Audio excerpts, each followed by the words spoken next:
नमस्कार। आज हम बात कर रहे हैं दिलजीत दोसांझ की आने वाली फिल्म सरदार जी 3 की। और इसमें जो पाकिस्तानी एक्ट्रेस हानिया आमिर है, उनकी कास्टिंग को लेकर जो विवाद छिड़ा है, उस पर थोड़ी गहराई से नजर डालते हैं। जी, बिल्कुल। और हमारे पास इस पर कुछ हालिया आर्टिकल्स भी हैं जिनमें दिलजीत का अपना पक्ष भी सामने आया है। हाँ, तो समझने की कोशिश करते हैं कि आखिर ये पूरा मामला है क्या। बिल्कुल। और ये सिर्फ एक आप कहें तो कास्टिंग का मुद्दा नहीं है। असल में ये कहानी जुड़ी है भारत-पाकिस्तान के बीच के हालातों से। खास तौर पर वो फरवरी में पुलवामा अटैक के बाद जो सिचुएशन बिगड़ी थी। एग्जैक्टली उसी के बाद माहौल बदला और पाकिस्तानी कलाकारों पर भारत में काम करने को लेकर एक तरह से प्रतिबंध जैसी बातें होने लगी। अच्छा, हाँ। और सोर्सेज यही बताते हैं कि जैसे ही ये अनाउंसमेंट हुई ना फिल्म की और हानिया आमिर का नाम इसमें आया। हाँ, तो मतलब एकदम से सोशल मीडिया पर काफी काफी तीखी प्रतिक्रिया हुई है ना। बिल्कुल।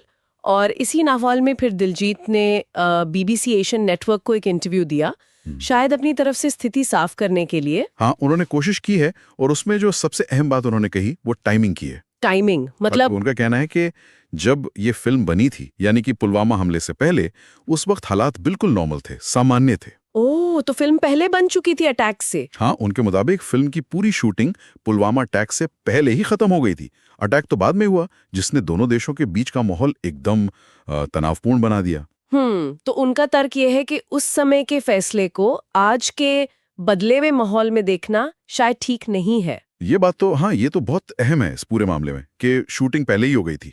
लेकिन सवाल ये है कि क्या लोग मतलब जो आलोचना कर रहे हैं वो इस सफाई को मान रहे हैं, क्योंकि रिएक्शन तो बहुत नेगेटिव था। देखिए, ये मुश्किल सवाल है।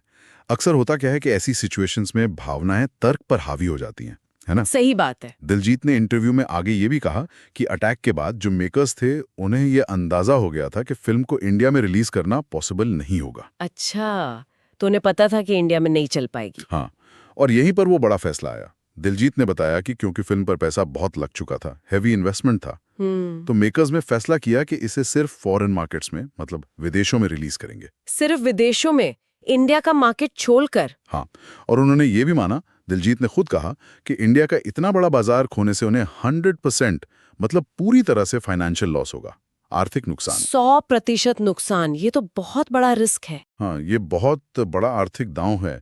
लेकिन शायद ये दिखाता है कि निर्माता विवाद से होने वाले नुकसान को फाइनेंशियल लॉस से भी बड़ा मान रहे थे, या शायद कोई और रास्ता नहीं दिख रहा था। ये भी हो सकता है। बिल्कुल। ये उन मुश्किल सिचुएशंस का उदाहरण है जहां आर्ट, कॉमर्स और बदलती हुई जियोपॉलिटिक्स आपस में उलझ जाते हैं। एक तरफ आपका इन्वेस्टमेंट है, दूसरी तरफ नेशनल सेंटिमेंट्स हैं। और दिलजीत ने अपनी तरफ से क्या कहा, मतलब इस फैसले पर। उन्होंने कहा कि भाई, जब मैंने फिल्म साइन की थी तब हालात ठीक थे, और अब जब हालात बदल गए हैं तो वो प्रोड्यूसर्स के इस मुश्किल फैसले में उनके साथ हैं, उनका समर्थन कर रहे हैं। और हानिया आमिर के बारे में, उनके साथ काम करने के अनुभव पे कुछ कहा। उस पर उन्होंने बहुत संभल कर बात की। बस इतना कहा कि वो अच्छी और प्रोफेशनल आर्टिस्ट हैं, और साथ में ये भी जोड़ा कि मैं सेट पर वैसे भी ज्यादा घुलता मिलता नहीं हूँ, अपने काम से काम रखता हूँ। अच्छा, तो मतलब पर्सनल ओपिनियन देने से बचे वो। हाँ, ऐसा लगता है कि वो विवाद से थोड़ा खुद को दूर रखना चाह रहे थे। एक और चीज हुई थी, सोशल मीडिया वाले, उन्होंने फिल्म का ट्रेलर डाला था पहले। हाँ, ट्रेलर डाला था जिस पर मिक्स्ड रिएक्शन था, लेकिन कुछ टाइम बाद उन्होंने हानिया आमिर के साथ वाले एक गाने का टीजर भी पोस्ट किया, ओह, और उस पर आलोचना इतनी ज्यादा हुई कि उन्हें वो टीजर हटाना पड़ा। अच्छा, हटाना पड़ा टीजर। जी हाँ, ये दिखाता है कि आजकल खासकर सोशल मीडिया के जमाने में पब्लिक प्रेशर कितना ज्यादा होता है।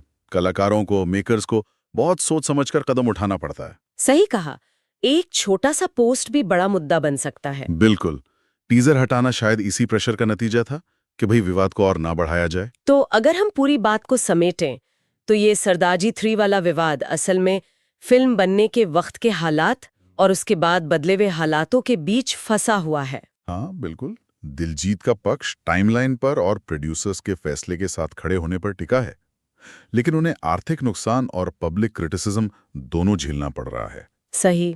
और ये पूरी सिचुएशन हमें सोचने पर मजबूर करती है कि ये जो आर्ट और पॉलिटिक्स के बीच की महीन सी रेखा है, वो आखिर कहाँ खींची जानी चाहिए।